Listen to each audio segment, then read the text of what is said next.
Hi everyone, welcome to MCM world. ఈ రోజు మీ middle class మోని మీ అందరి ముందుకి మిడిల్ క్లాస్ ఆలోచనతో మీ అందరికీ కూడా గులాబ్ జామ్ పిండి లేకుండా గుండ్రంగా, టేస్టీగా, హెల్దీగా, మంచి కలర్ఫుల్ గా ఈ గులాబ్ జాములు ఎలా చేయాలో మీ అందరికీ వీడియోలో అయితే వివరంగా వివరిస్తానండి. గులాబ్ జామ్ పిండి లేకుండా గులాబ్ జామ్ ఏంటని చూస్తున్నారా? దీంతో చేశాను. ఈ వీడియో ఎక్కడ స్కిప్ చేయకుండా పూర్తిగా వీడియో చూడండి. అలాగే ఈ వీడియో చూసిన తర్వాత మీరు కూడా ట్రై చేసి ఎలా వచ్చిందో నాకు కామెంట్ చేయండి. ఇప్పుడైతే ఈ గులాబ్ జాములు దేంతో చేశానో చూసేద్దాం రండి. ముందుగా గులాబ్ జామ్ పిండి లేకుండా గులాబ్ జామ్ ఎలా చేసుకోవాలో చూడండి. బ్రెడ్స్ తీసుకుని ఆ బ్రెడ్స్ ని మనం సైడ్ ఉన్న ఈ బ్రౌన్ పార్ట్ ని తీసేసుకోవాలండి. మనకేంటంటే బ్రౌన్ పార్ట్ ని మనం యూజ్ చేయకపోయినా తర్వాత మనకి ఇవి బ్రెడ్ క్రమ్స్ కింద యూజ్ అవుతాయి. మనం ఏదైనా ఎందులో అయినా కూడా ఈ బ్రెడ్ ని మనం యూజ్ చేసుకోవచ్చు. నెక్స్ట్ ఈ బ్రెడ్ ని స్లైసెస్ కింద కట్ చేసుకునేలాగా నేను బ్రెడ్ ని ఇలాగా 4 ముక్కలుగా కట్ చేసుకున్నాను. ఇలా కట్ చేసుకున్న బ్రెడ్ స్లైసెస్ ని మిక్సీలో వేసుకుని మిక్సీ పట్టుకోవాలండి. మిక్సీ గిన్నెలో వేసేసుకోండి. మనం మెత్తగా పౌడర్లా చేసుకోవాలి. వీడియోలో చూపిస్తున్న విధంగా ఇలా పొడిలో చేసుకుంటే సరిపోతుంది.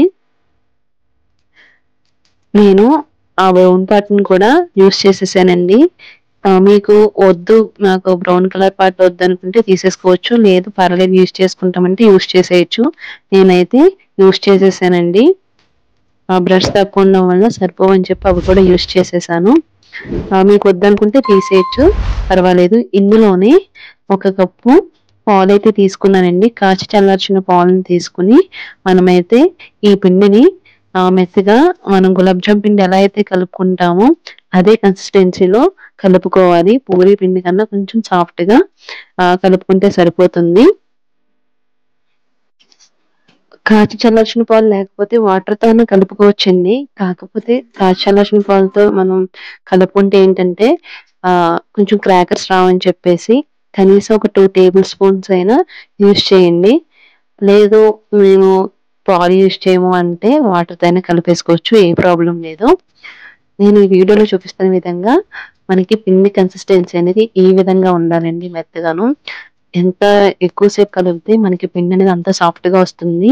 ఎక్కడ క్రాకర్స్ లేకుండా ఉండలు కూడా బాగా వస్తాయండి. ఇప్పుడు మనకి నచ్చిన సైజులో మనం ఈ గులాబ్ జామున్ కి మనం ఉండలను అయితే చేసుకోవాలి, ఇలా గుండ్రంగాను.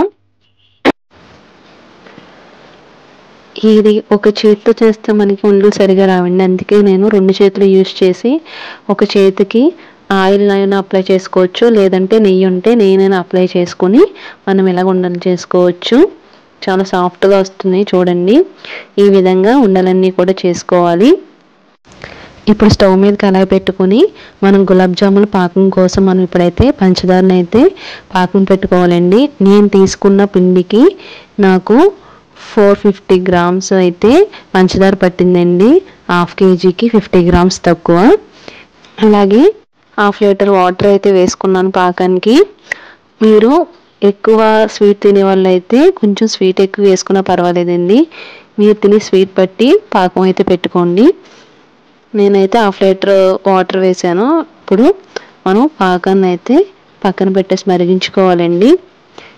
ఈ పాకాన్ని ఇలా పెట్టేసి పక్కన మరిగించుకుంటూనే మనం పక్క స్టవ్ మీద ఇప్పుడు మనం డీప్ ఫ్రైకి ఆయిల్ అయితే వేసుకోవాలి. మనం గులాబ్ జామున్ ఫ్రై చేసుకోవాలండి. మనకి పాకం అనేది మనం ఈ ఫ్రై చేసేలోపు పాకం రెడీ అవుతూ ఉంటుంది.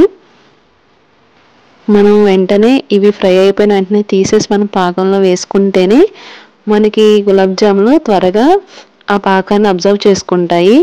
సో అందుకే ఒక పక్కన మనం ఇవి కూడా ఫ్రై చేసేసుకోవాలి.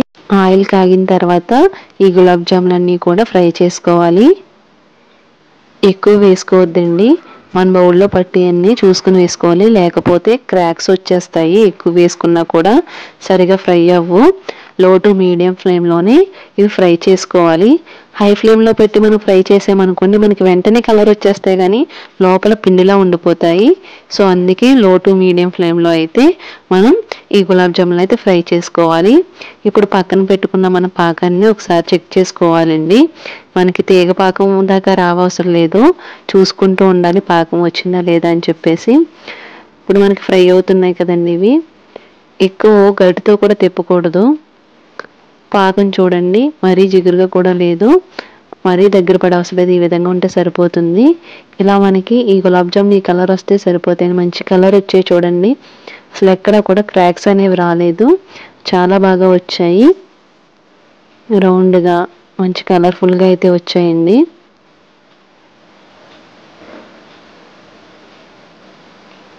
గులాబ్ జామున్ రెడీ అయింది. గులాబ్ జామ్ పిండి లేకుండా గులాబ్ జామ్స్ అయితే రెడీ అయిపోయినాయి మనకి. మీరందరూ కూడా ఈ వీడియో నచ్చితే లైక్ చేయండి.